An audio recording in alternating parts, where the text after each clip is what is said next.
Bonjour chers amis, bonjour chers auditeurs de Q&A. Ravi de vous retrouver pour notre première émission de la rentrée. Nous sommes déjà, la rentrée est déjà bien entamée. Nous sommes déjà en novembre. Ce sera la deuxième rentrée, ma foi, peu après la Toussaint. Donc on débute après la Toussaint. Mais nous sommes très contents de vous retrouver. Jean-Paul, bonjour. Esther, bonjour. Ou plutôt bonsoir, je ne sais pas. Et Nesrina, bonsoir Nesrina. Comment Bonsoir. allez-vous? Bah, ça va très bien, merci et vous. Ça va, ça va. Jean-Paul et Esther, comment allez-vous? Ça va très bien avec la grâce de Dieu. Je vais bien, je te remercie avec la grâce du Seigneur. Et toi, comment tu vas, Tulia? Ben, écoute, avec le Seigneur, ça va. Le Seigneur me permet d'être avec vous, de vous retrouver avec la joie dans le cœur. Franchement, je suis très contente de vous retrouver. Ça faisait déjà 3 mois, 4 mois, 4 mois qu'on ne s'était pas vus, donc ça fait vraiment plaisir. Donc aujourd'hui, alors notre émission est particulière, hein. C'est une émission où nous ne sommes pas trois, mais nous sommes quatre, n'est-ce pas, Esther? Tout à fait. Alors, je vais vous laisser en compagnie d'une sœur à nous que nous avons eu le plaisir de découvrir récemment et elle va nous parler de son témoignage. Donc, je la laisse se présenter. Bonjour à tous, ou bonsoir du coup. Je m'appelle Nasrina du coup. J'ai 28 ans et je suis ici du coup un petit peu pour vous témoigner parce que je ne suis pas née du coup chrétienne, mais je viens d'une famille musulmane. Donc voilà. Bienvenue, Nesrina. Alors, du coup, est-ce que tu peux nous faire part de ton témoignage, puisque tu as Mhm. dit que tu viens d'une famille musulmane. Donc, tu es née musulmane, tu as pratiqué un certain nombre d'années. Est-ce que tu peux nous dire depuis quand et puis comment effectivement a débuté ta conversion, puisque aujourd'hui, tu es convertie en tant que chrétienne? C'est ça. Tout a commencé il y a à peu près 6 ans où, tout allait mal. Niveau dans la famille, ça n'allait pas. Dans mes études, c'était aussi la catastrophe. Et je pratiquais euh, euh, la religion musulmane. J'étais voilée, je mangeais pas de porc, je faisais mes prières, je lisais le Coran. J'étais très pratiquante. Et jusqu'à ce moment-là où j'avais donc un gros doute même sur l'existence de Dieu.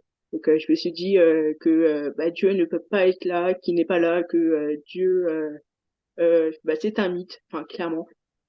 Et alors je ne sais pas pourquoi, mais j'avais dans le cœur d'aller dans ma paroisse qui se trouve à Paris. Donc je suis de Lille de base. Donc du coup j'ai fait Lille-Paris et je me suis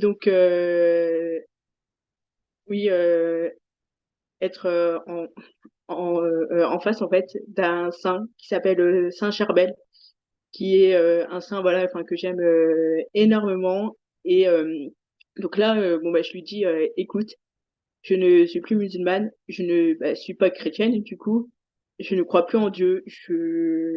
Pour moi Dieu c'est fini, mais je continue à croire en toi. Je sais que tu es là. Et je sais aussi que tu vas m'aider et que tu vas pas me laisser dans cette galère-là.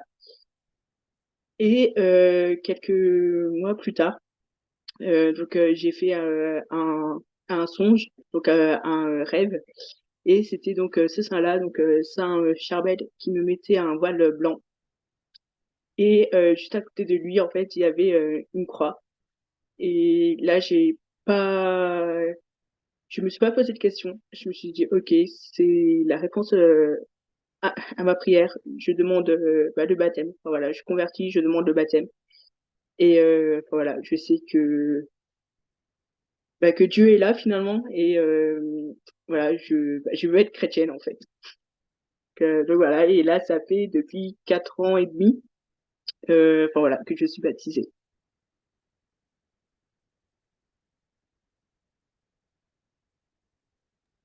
Alors, est-ce que tu t'étais déjà renseigné sur la religion chrétienne ou pas du tout? Parce que du coup, tu parles de Saint-Charbel. Est-ce que dans la religion musulmane, on parle de saint ou pas du tout? Alors pas du tout. Alors bon, ce qu'il faut savoir, c'est que je suis de père qui vient du pays des Cèdres, donc le Liban. Et donc là, enfin voilà, hein, la particularité du Liban, c'est qu'elle possède 18 confessions, donc chrétiens, musulmans, et puis bon bah après il y a des communautés, etc. Donc je vais dire à peu près que tous les Libanais, qu'ils soient chrétiens ou qu'ils soient musulmans, ils connaissent la religion de l'autre, un peu quoi. Donc voilà, et Saint Charbel, hein, qui est le grand saint ami du pays. Donc du coup, oui, enfin lui, il est connu par les chrétiens bien sûr, mais aussi par les musulmans du Liban.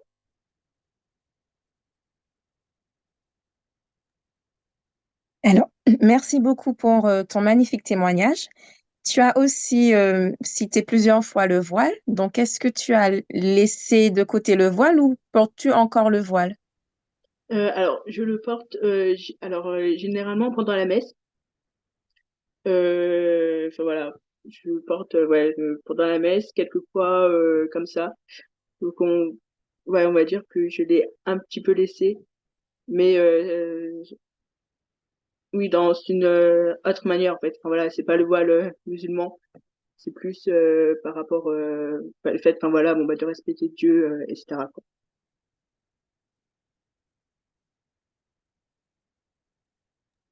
Je te remercie.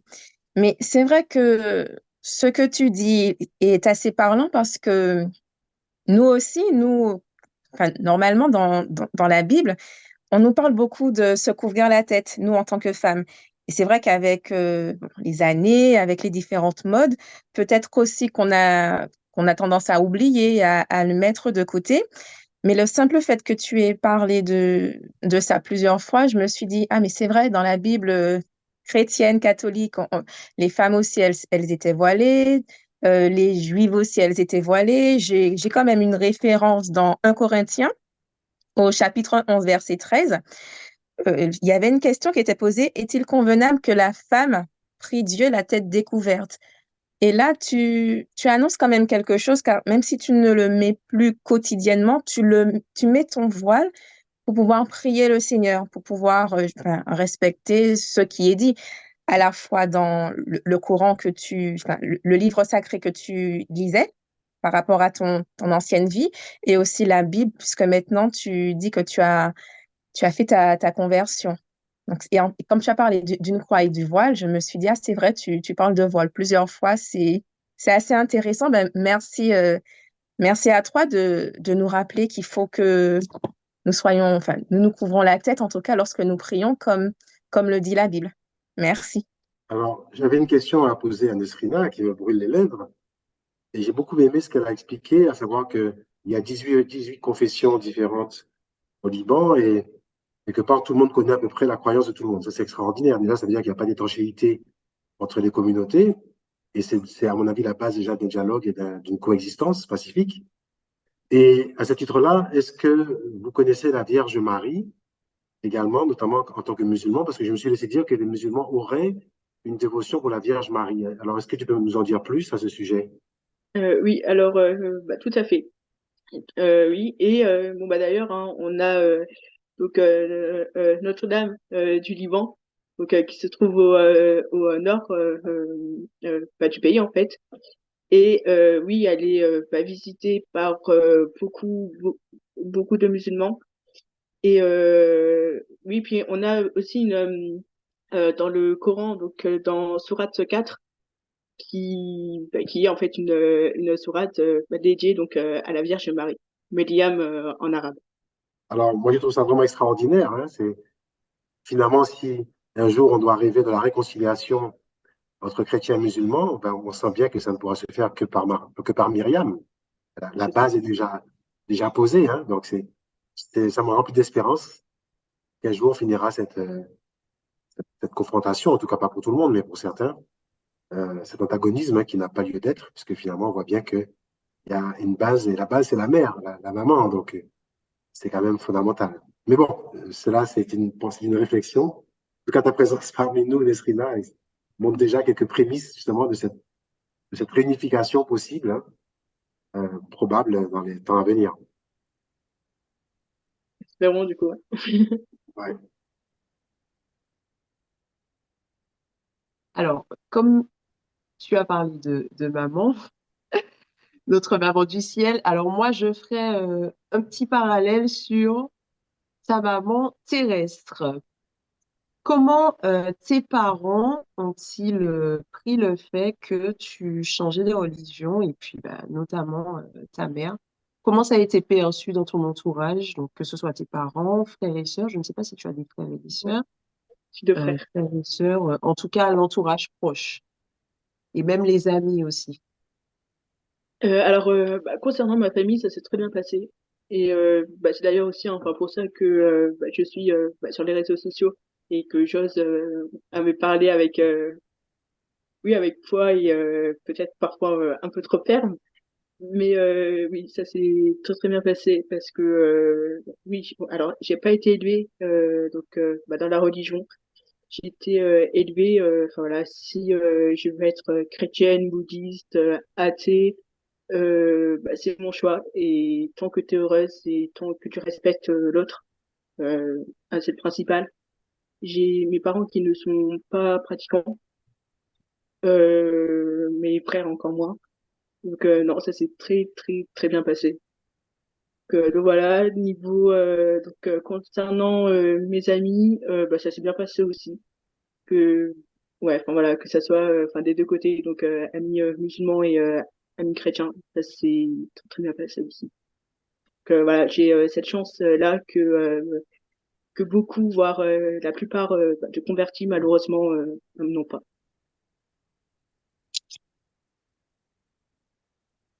D'accord, ben, en tout cas, tu notes tu pointes du doigt en fait sur le respect de l'autre. Donc ton éducation a été vraiment guidée par ça, le respect des autres, le respect des autres religions. Et ça, je trouve ça très très important parce que même si on peut avoir une confession ou une autre, mais il faut savoir, il faut pouvoir respecter ses autres frères qui ne sont pas forcément de la même religion, mais voilà, le respect et accepter l'autre, ben, ça fait partie aussi de ce que le Seigneur nous demande. Tu aimeras ton prochain comme toi-même et on l'entend bien en fait, en tout cas dans l'éducation que tu as reçue.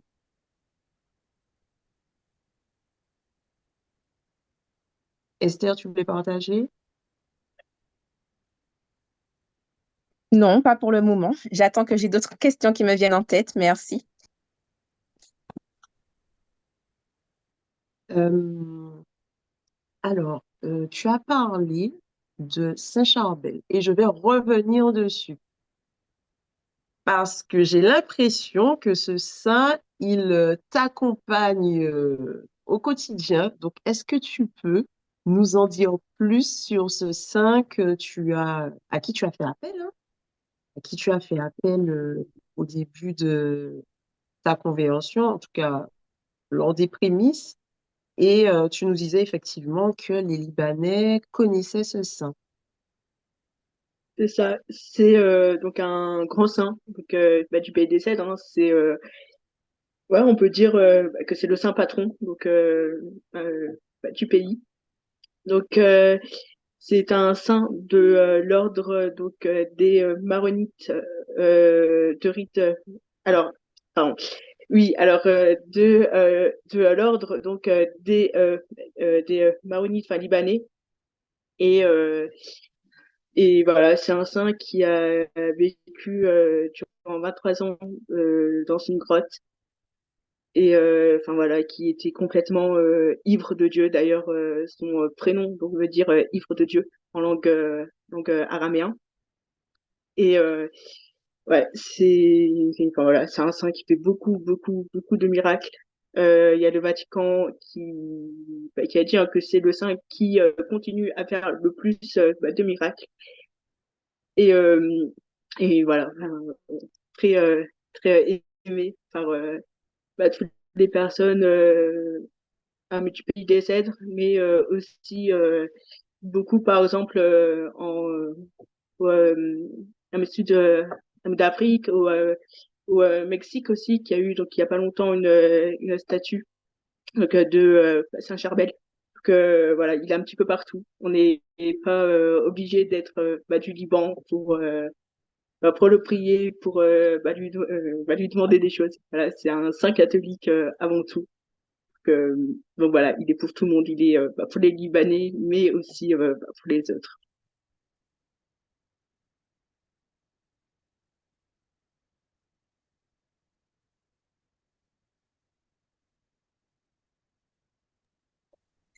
Alors, il est vrai que tu m'apprends des choses concernant ce saint, car j'ai beau être chrétienne, c'est un saint que je ne connaissais pas.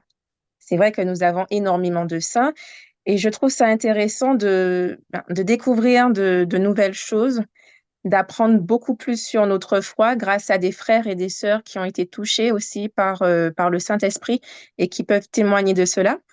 Parce que par rapport à ton histoire, je ne savais pas qu'il y avait aussi ce saint-là qui était, comme tu disais, presque comme un saint patron. Donc, merci à toi de cette découverte, pour cette découverte. Merci. De rien. Il y avait aussi une interrogation, figure-toi, Nesrina, que j'avais projeté d'aller en TR7 pendant le mois d'octobre, pendant les vacances de tout ça. Donc, juste en ce moment, en fait, j'aurais dû y être, là, en ce moment. Et bien sûr, à cause de cette soudaine flambée de violence Israël en Palestine, j'ai renoncé momentanément à mon projet. Et donc, ma question est de savoir, par rapport à tout ce qui se passe, quelle est ta vision des choses, quelle est aussi ta souffrance, parce que j'imagine que forcément, tu vis ça d'une manière un peu dans ta chair, et comment, d'une manière plus largement, comment les chrétiens d'Orient qui sont encore sur place vivent ces événements, parce qu'on n'en parle pas beaucoup, mais on sait qu'il y a des chrétiens en Israël, il y a des chrétiens en Cisjordanie, il y a des chrétiens à Gaza, il y a des chrétiens partout, et comment eux subissent et vivent ces événements. Alors, concernant les chrétiens du pays, malheureusement, ils ont l'habitude. Donc, c'est très, très compliqué, mais ils se remettent beaucoup à Dieu. Et ça, je pense aussi que c'est quelque chose aussi qu'on peut prendre, nous, qu'on est dans un pays qui n'a pas de guerre, etc., de faire plus confiance à, à Dieu, quoi. Parce que, oui, eux, ils ont une confiance de dingue, malgré la souffrance, etc. Et concernant moi, c'est vrai ouais, que je le vis assez mal, parce que, bon, surtout aussi que je suis du Sud, donc du Liban, donc un pays qui risque malheureusement d'être touché par cette guerre. Après, voilà, après on se remet à Dieu. On a, comme j'ai dit, malheureusement l'habitude. Donc voilà, notre seul espoir, c'est Dieu.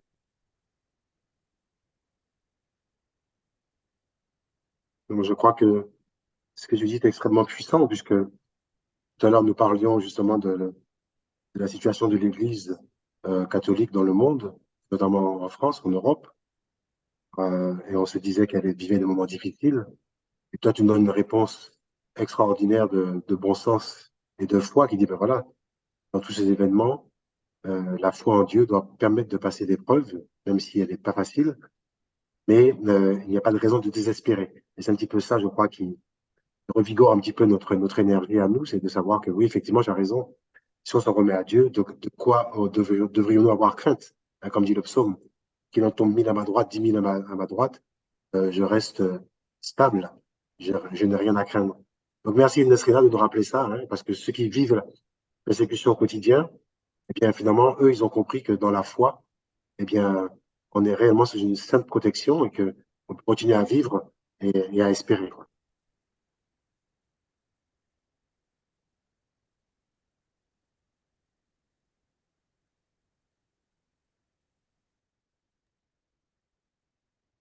Alors, la question qui me vient, c'est est-ce que, en fait, tu mènes des combats? Tu as parlé de ta présence sur les réseaux sociaux.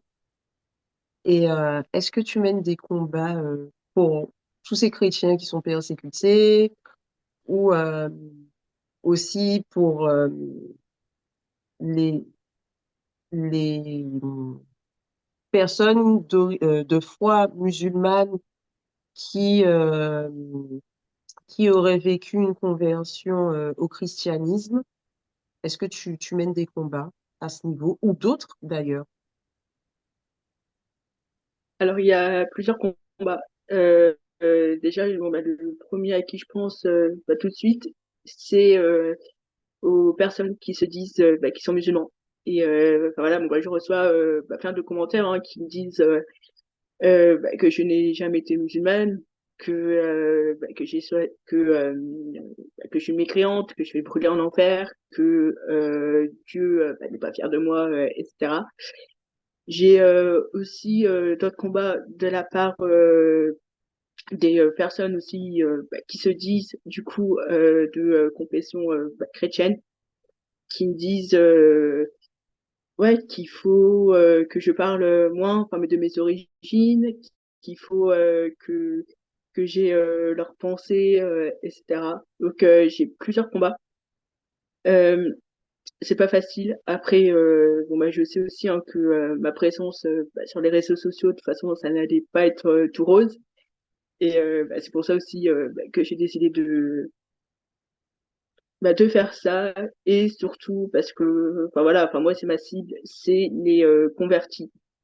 D'essayer à mon petit niveau bah, de les aider enfin, voilà quand ils savent pas qui contacter par exemple bah, pour demander bah, le baptême je fais bah, des petites ouais bon bah je recherche etc je leur donne donc bah, les coordonnées bah, de leur ville etc et bah, je les suis un peu voilà depuis à peu près 4 ans que je suis sur les réseaux sociaux il y a 3 baptêmes auxquels bah, j'ai pu assister donc ça c'est quand même une très très grande joie.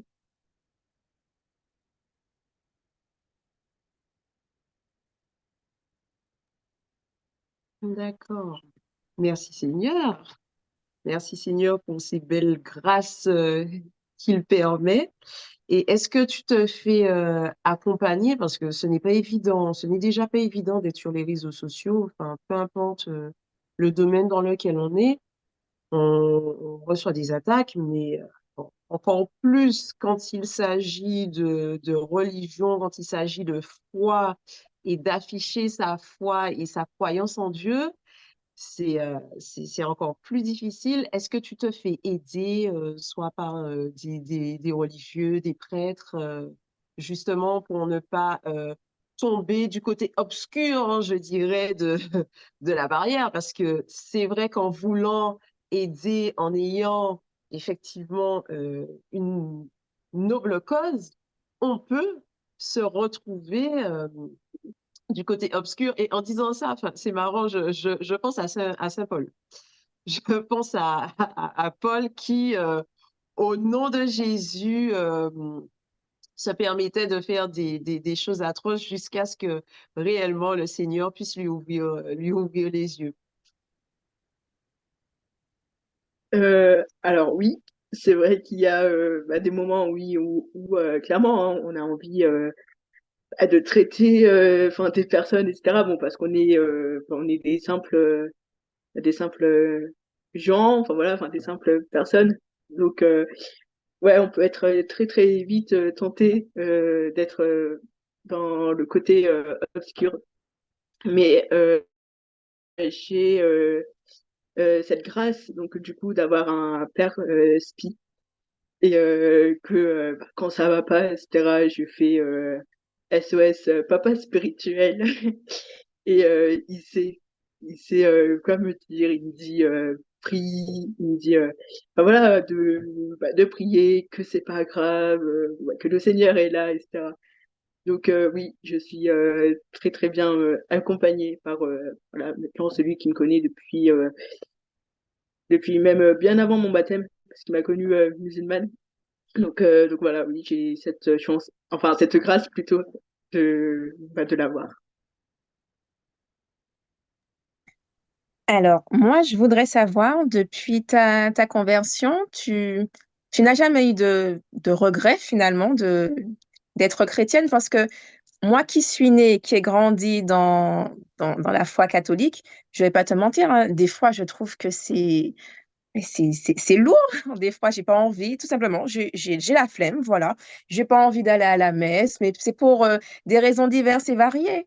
Et après, je me dis, non, Esther, tu sanctifieras le jour du Seigneur, ça fait partie des commandements, mais c'est tellement compliqué de vivre tout simplement sa foi dans le monde actuel, dans un monde qui nous persécute, qui nous empêche vraiment de vivre notre foi, parce que aujourd'hui, tu es chrétienne, mais avant, tu étais musulmane. Et enfin, je vais revenir encore sur le voile. Je suppose que tu as dû aussi entendre des critiques par rapport au fait que tu portais le voile ou des membres de ton entourage ayant qui avaient la même conviction religieuse que toi. Enfin, je veux dire, quand on suit un petit peu l'actualité, toutes les personnes qui vivent leur foi, peu importe hein, si c'est chrétien, juif, musulman, mais toutes les personnes qui ont cette certitude d'affirmer leur foi, ben, se font à chaque fois critiquer, insulter, harceler. Donc, depuis que tu es devenue chrétienne, t'as jamais eu de regrets, tu te dis pas, ah, mais c'était peut-être moins compliqué avant, peut-être qu'il aurait mieux fallu que je reste là où j'étais avant. Tu n'as jamais eu cette pensée-là, ces pensées-là? Alors, des baisses de foi, oui, mais regretter d'être chrétienne, non. Même, j'ai l'impression que plus j'avance dans la foi, plus je suis encore plus fière. Donc, non. Après, bien sûr, oui, j'ai déjà eu des baisses de foi, des moments où je veux pas aller à la messe, etc. Mais ça, enfin, je pense comme tout le monde. Donc, donc ouais, non, j'ai depuis 5 ans que je suis baptisée, j'ai zéro regret d'être chrétienne. Et, euh, et voilà, et oui, non, bon, bah, concernant le voile, oui, il y en a beaucoup, c'est pas qui me posent un message, voilà, bon, bah, pourquoi tu le mets, pourquoi tu pries avec, etc. Je leur lis tout simplement le verset. Après, ils veulent comprendre, c'est bien. Ils veulent pas le comprendre, bah tant pis, quoi. Enfin, voilà.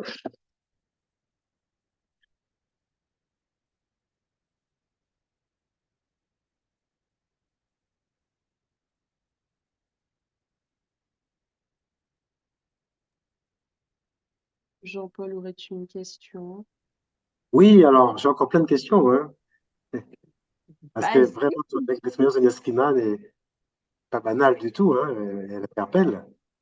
Euh, j'ai une question, c'est sur, je dirais, ce saut dans le vide hein, que tu as fait en quittant l'islam, parce qu'aujourd'hui, le rapport de force, il est assez clairement en faveur de l'islam, en tout cas dans la région d'où tu viens. Contrairement à l'Europe, où effectivement devenir chrétien, à la limite, c'est rentrer dans la tradition historique de l'Europe. Mais je lisais récemment encore quelques statistiques.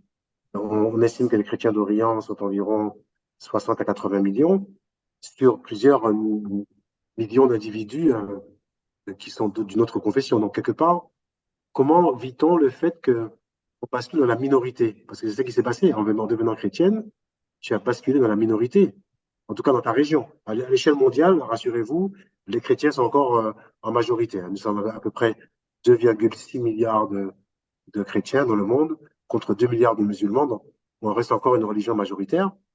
Mais dans la région justement de la naissance du christianisme, c'est plutôt inversé. Euh, il y a à peu près 400 millions de musulmans pour à peu près 60 millions de chrétiens. Donc, c'est réellement une proportion inverse. Et donc, je reviens à ma question, Nestrina. Quelle impression ça fait, en tout cas, de basculer dans la minorité? Voilà. Alors oui, je suis dans la minorité et aussi je suis la minorité de la minorité, c'est-à-dire bon bah déjà les chrétiens ne sont pas nombreux et encore moins la communauté d'où je suis donc les maronites.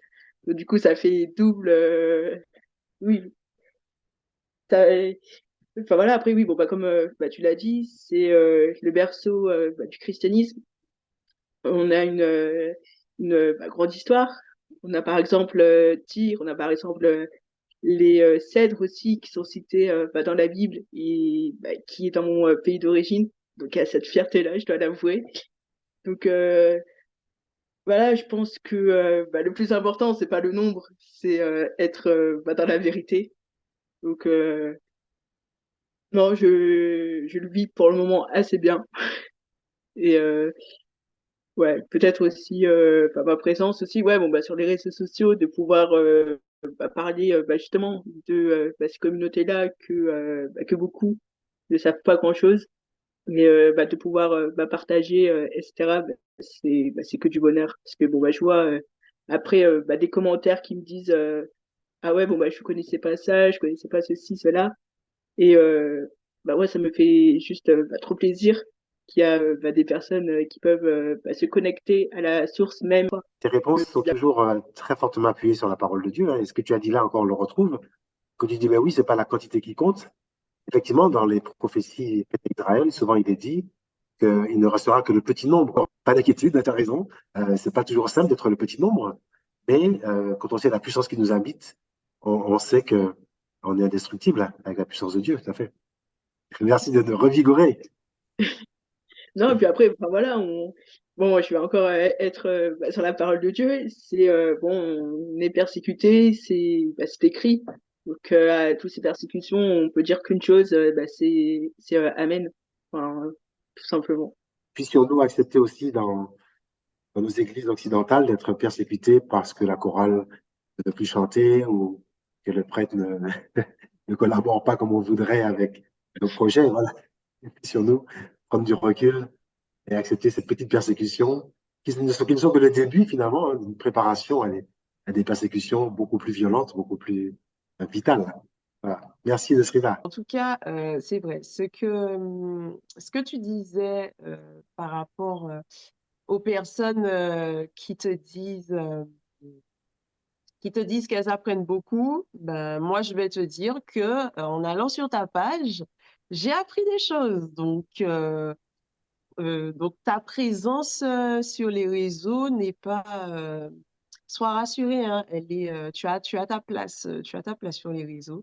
Et je te dirais merci parce que ben il y a des informations que je n'avais pas, dont je n'avais pas connaissance et que j'ai pu apprendre sur ta page en tout cas. Gloire à Dieu. Gloire à Dieu. Alors, j'ai Esther, une autre question. Oui, une autre question, Nesrina, oui. Alors, voilà, donc, ça fait 5 ans que tu as reçu le baptême, que tu as donc, on va dire, intégré une nouvelle foi, hein, qui t'habite et qui est révélée par l'Esprit Saint. Mais néanmoins, je pense que tu aspires à mieux connaître toute la richesse de cette foi chrétienne.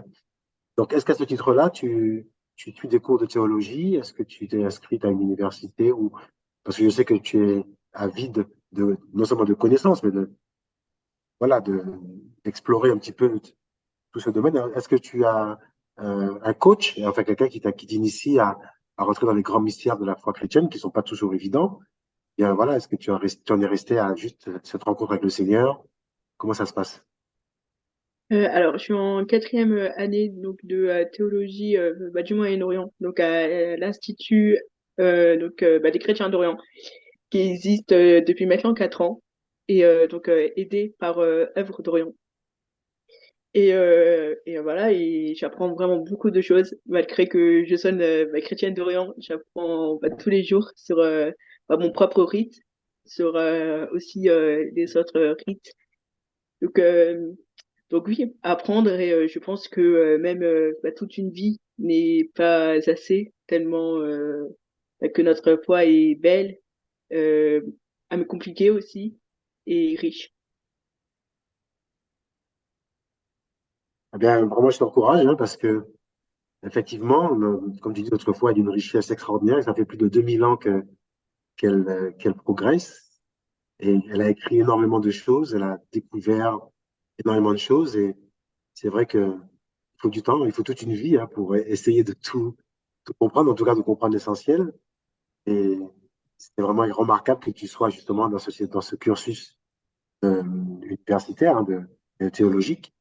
Personnellement, je te fais un aveu, moi aussi, depuis mon ordination diaconale et même avant, quand j'ai commencé à mettre le pied dans les études théologiques, j'ai jamais arrêté, en fait. Donc, à distance, par l'Université de Lyon, je suis dans un cursus également pour préparer ce qu'on appelle un baccalauréat théologique. Mais surtout, ce qui est important, c'est d'apprendre, effectivement. Il y a des choses à apprendre. Elles ne sont pas toujours évidentes, mais quand on les découvre, on est réellement bluffé. Il n'y a pas d'autre terme, on est vraiment bluffé par la richesse, la science de notre Église, qui est impressionnante et qui ne peut venir que de Dieu, quoi. C'est ça qui est rassurant et qui est encourageant. Voilà. Exactement.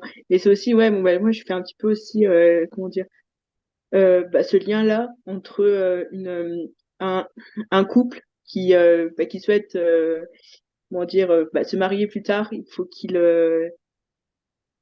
oui, qui se connaissent, qui fassent connaissance, etc. Et je pense en fait que nous, en tant que chrétiens, euh, on doit connaître le Christ et on doit suivre des études pour encore oui bon mieux le connaître et mais mieux l'aimer aussi parce que enfin voilà enfin moi je sais que dans mes études plus je fais d'études et plus j'aime encore plus le Christ. Alors, les sœurs, plus de questions? J'ai une question. Alors, euh, tu ne nous en as pas forcément parlé, mais il me semble que tu fréquentes une congrégation. Là, Est-ce que tu oui. peux nous dire à quelle congrégation tu fréquentes et ce qui t'a amené à la fréquenter, pourquoi? Alors du coup on va dire que je me suis pas arrêtée au baptême et à être chrétienne mais oui donc c'est l'ordre des dominicains. Voilà, parce que je souhaite être sœur, du coup. Et donc, ouais, donc, pourquoi les dominicains? Parce que, justement, hein, ils sont, ouais, ils aiment étudier et c'est des choses, mais vraiment que j'aime beaucoup faire. Et qui prêchent aussi. Donc, ça suit plutôt bien avec mon tempérament de parler de Dieu. Donc, voilà, là, pour l'instant, je suis postulante. Et on verra par la grâce de Dieu la suite. Voilà, je fais confiance au Saint-Esprit pour la suite. Donc voilà, je le suis, je suis un petit instrument et voilà. Alors moi, je vais rebondir par rapport à tes réponses. Est-ce que tu étais en couple ou est-ce que tu étais célibataire avant de recevoir cet appel pour devenir religieuse? Alors, j'étais en couple, euh, j'étais à deux doigts de me fiancer. J'ai connu les parents donc de mon copain lors de mon baptême. Ouais, on s'est rencontrés donc le même jour que mon baptême. Mon père spirituel connaissait cet homme, connaissait donc du coup il a fait connaissance avec ses parents. Voilà, j'avais le désir de me marier bien sûr et que ça soit ce prêtre-là qui célèbre le mariage. Donc voilà, j'étais très bien, mais l'appel du Seigneur était plus fort. Donc voilà, j'ai dit oui à Dieu.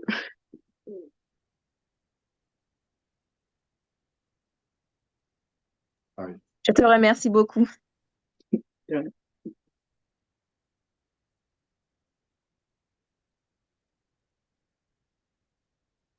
Amen. Ben, l'appel de Dieu est plus fort. Merci Seigneur. Une autre question, toujours par rapport à la congrégation. Alors, tu as dit que tu étais postulante. Est-ce que tu peux nous donner les différentes étapes avant de devenir religieuse? Donc, alors du coup, le tout premier, c'est ce qu'on appelle être regardante. Donc, on est pendant quelques jours dans la communauté pour voir si c'est vraiment cette communauté.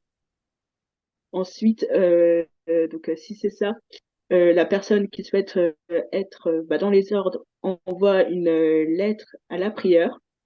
Ensuite, la prieure accepte ou pas à la jeune à rentrer dans l'ordre. Ensuite, on a le postulat, être postulante.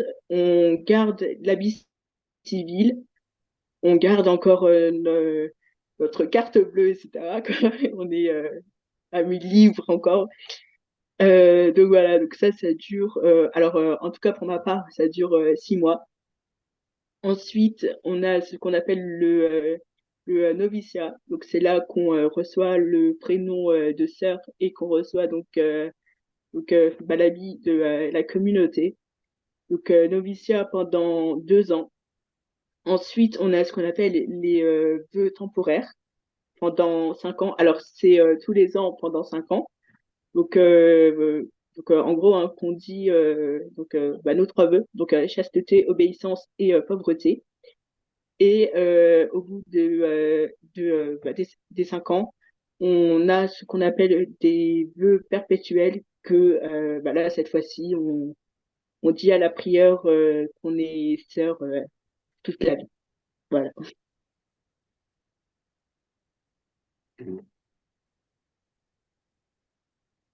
Et donc là, tu es à quelle étape exactement? Rappelle-nous. Je suis une postulante. D'accord.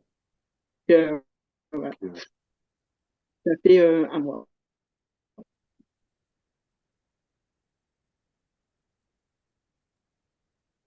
Et est-ce que, alors ça par contre, je ne connais pas, est-ce que le nom de sœur, c'est toi qui le choisis ou ce sont les religieuses qui t'accompagnent qui choisissent? Alors, ça dépend des communautés. Pour ma part, c'est moi qui donne à la prière. Et après, c'est la prière qui accepte ou pas, mais généralement, c'est accepté. Donc oui. D'accord. Alors, moi aussi, j'ai une question. Pourquoi justement changer de prénom? Pourquoi est-ce qu'on ne garde pas le prénom de naissance quand on devient religieuse, enfin, officiellement, quand on a fini toutes les étapes? Alors ça dépend aussi des communautés. Par exemple, alors moi, par exemple, il faut que j'ai en premier euh, le nom en fait de Marie, parce que toutes les sœurs de la congrégation s'appellent sœur Marie un tel, quoi. Et donc voilà. Après, non, ça dépend vraiment de chaque congrégation, de chaque ordre. Et aussi, on dit que qu'on a une nouvelle vie, donc un nouveau prénom. Voilà, plutôt dans ce sens-là, en fait. Un petit comeback. Comment s'est fait ton appel à entrer dans la communauté des Dominicains? Euh, alors, déjà, enfin, pour moi, de base, euh, je vois pas ça comme un sacrifice. C'est comme quelqu'un qui souhaite plus tard se marier. Donc, c'est vraiment un appel qui est pour moi normal. Après, voilà, après, me concernant, ouais, les Dominicains, c'est vraiment leur, oui, les choses qui font que, que je me sens plus plus à l'aise avec eux et que je me sens du coup plus appelée à être dominicaine et par exemple pas franciscaine ou mais bénédictine, etc. Mais ouais, enfin pour moi en fait c'est quelque chose de logique, tout simplement.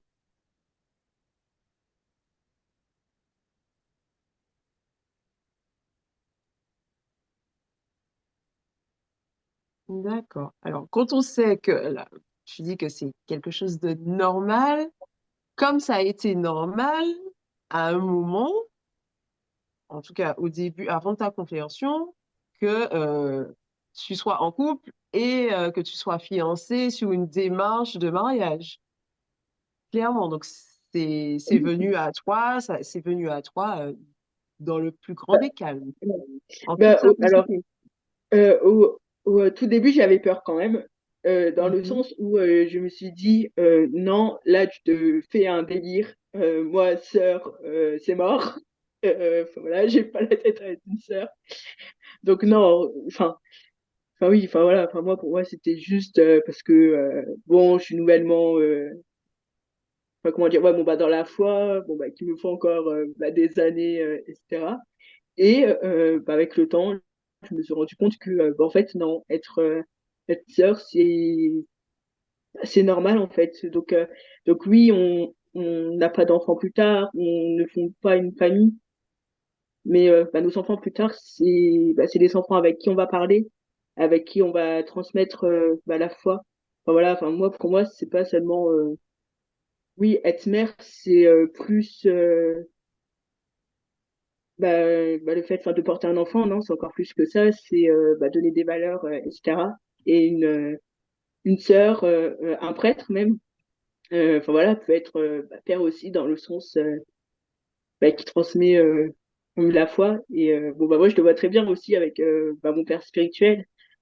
Voilà, c'est la personne, par exemple, à chaque, comment dire, à chaque fête des pères, je lui envoie un message en disant bonne fête. Et, voilà, quoi, parce que c'est un papa pour moi, voilà, c'est lui qui m'a transmis la foi ici sur Terre.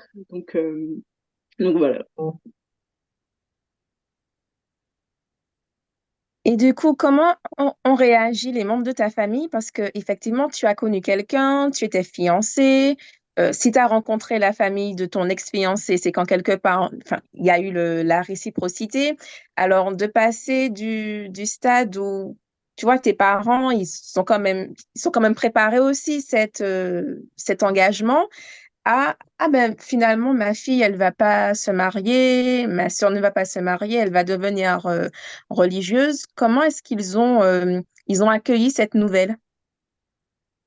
Alors, ma mère s'en doutait, parce que j'ai toujours en fait parlé 2 fois sur les réseaux sociaux. Donc, elle me disait tout le temps, bon, toi, tu vas finir dans les ordres, etc. Donc, moi, j'ai dit, bon, alors, moi, être sœur, absolument pas. Donc, voilà. Mais oui, c'est vrai qu'après, ils l'ont bien pris, toujours dans ce sens-là, que pour eux, la priorité, c'est le bonheur. Et voilà, tant que je suis heureuse comme ça, je fonce.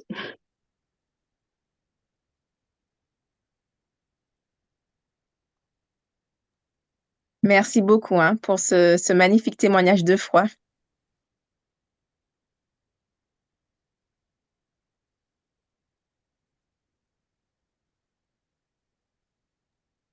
Est-ce que vous avez d'autres questions, Jean-Paul ou Tulia? Est-ce que tu aurais un message à faire passer aux jeunes filles qui se posent la question, à savoir si oui ou non demain elles seront religieuses, ou tout au plus qui auraient reçu un éventuel appel, mais qui pensent qu'elles deviennent folles, n'est-ce pas, pour reprendre tes propos? C'est ça. Et également aux jeunes hommes qui se sentent appelés à la prêtrise ou tout simplement à une vie moniale, en tout cas dans les ordres. Voilà. Est-ce que tu as un message pour tous ces jeunes qui se posent des questions, qui ne sont pas sûrs, qui doutent? Alors, premièrement, vous n'êtes pas fou. Et oui, de voir plusieurs communautés, de bien prendre son temps quand même, d'avoir un père spi, parce que c'est des personnes voilà, qui savent comment aborder ce sujet-là, etc. Et surtout, faites confiance au Saint-Esprit, Dieu veut que votre bien. Donc, à foncez. Et si c'est vraiment cet appel, dites oui. Merci, Lesrina. Merci pour ce beau message.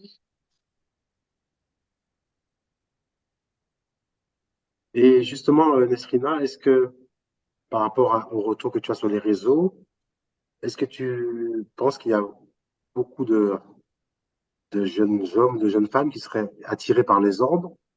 Ou est-ce que réellement on est en récession de vocation?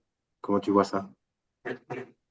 Euh, alors, c'est pas vraiment un sujet que j'aborde sur les réseaux sociaux, mais par exemple, on a sœur Albertine qui dit comme quoi elle, elle voit plusieurs jeunes filles et plusieurs mais jeunes hommes du coup qui souhaitent être dans les ordres bien plus que ce qu'on pense. Donc je pense encore une fois, c'est vraiment ouais, alors peut-être un problème, dans le sens où il faut vraiment accompagner ces jeunes-là aussi pour la vocation et pas leur dire d'attendre. Si c'est vraiment mais leur appel, de les aider. Et, ouais, de d'accompagner ces personnes-là. En tout cas, un grand merci à toi parce que ce n'est pas évident de venir témoigner sur notre chaîne. D'ailleurs, tu es même la première, mais vraiment la première invitée, en tout cas depuis que Tulia et moi, nous accompagnons Jean-Paul, que nous accueillons. Alors, un grand merci aussi pour ton oui, pour ton Merci magnifique à oui. vous d'avoir accepté.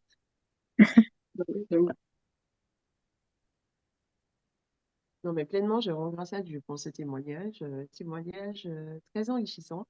Et je pense que tu as encore de grands jours devant toi, voilà, pour tout ce que tu fais sur les réseaux, pour l'accompagnement que tu fais sur les réseaux. Et franchement, je rends vraiment grâce à Dieu euh, pour tout ce qu'il te permet de faire et c'est cette force qu'il te donne, ce zèle qu'il te donne, cette puissance qu'il te donne pour continuer et ne pas lâcher.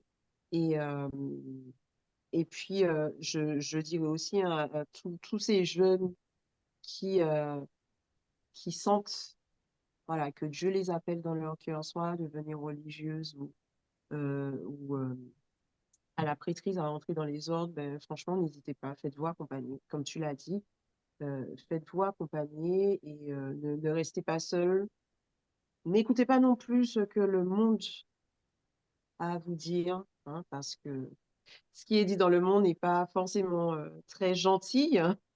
Donc, voilà, faites-vous accompagner et même si l'entourage n'est pas favorable à cela, demandez vraiment au Seigneur le discernement de vous aider, de vous montrer vers qui aller pour pouvoir en discuter pleinement. Et, euh, et puis, pour toutes ces personnes qui sont converties, ben, ne restez pas seuls.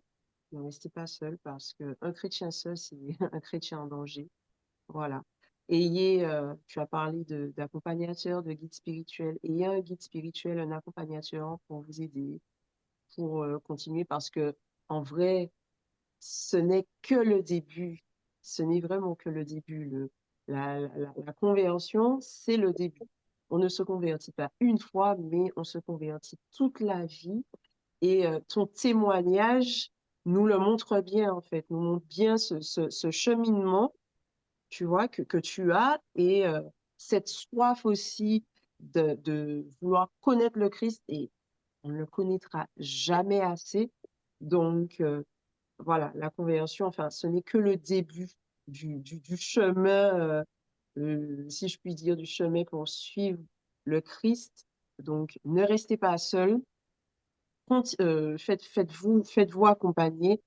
Et je finirai aussi en disant, sauf si Jean-Paul, avant de finir, de clôturer, Jean-Paul, si tu as un petit mot de fin également. Non, pas davantage. Je crois vraiment que on a une grâce exceptionnelle d'entendre ce qu'on a entendu. Et je crois que c'est un témoignage puissant pour les jeunes qui se posent beaucoup de questions sur le sens de la foi, le sens du don de soi aussi, puisque on est réellement dans cela. Donc merci Nasrina. Je pense que ceux qui seront à l'écoute ne sortiront pas d'ici sans être interpellés. Voilà. Amen, merci Seigneur. Et du coup, bah, je finirai par un grand merci. Merci pour cette bienveillance. Comme tu as dit, merci pour ce don de soi. Et vraiment, tu impactes même, voilà, moi, à mon humble niveau, tu m'as interpellé sur certains points, notamment, notamment sur la soif de connaître Dieu davantage, d'apprendre davantage. Et je finirai par vous dire, chers téléspectateurs, voilà, je ne sais pas comment vous appeler, mais nos chers amis de l'autre côté de l'écran, je vous demanderai d'être bienveillants, d'être remplis d'amour également dans vos commentaires et d'être dans l'accueil et l'acceptation. Voilà, même si vous n'êtes pas d'accord, vous pouvez faire, euh, faire savoir que vous n'êtes peut-être pas d'accord sur certains points, mais tout en restant bienveillant et correct vis-à-vis vis-à-vis de Jean-Paul, d'Esther et également de Nesrina et moi-même. Donc, je vous dis à très bientôt pour une nouvelle émission. Bye bye! Bye bye. Bye. Bénédiction.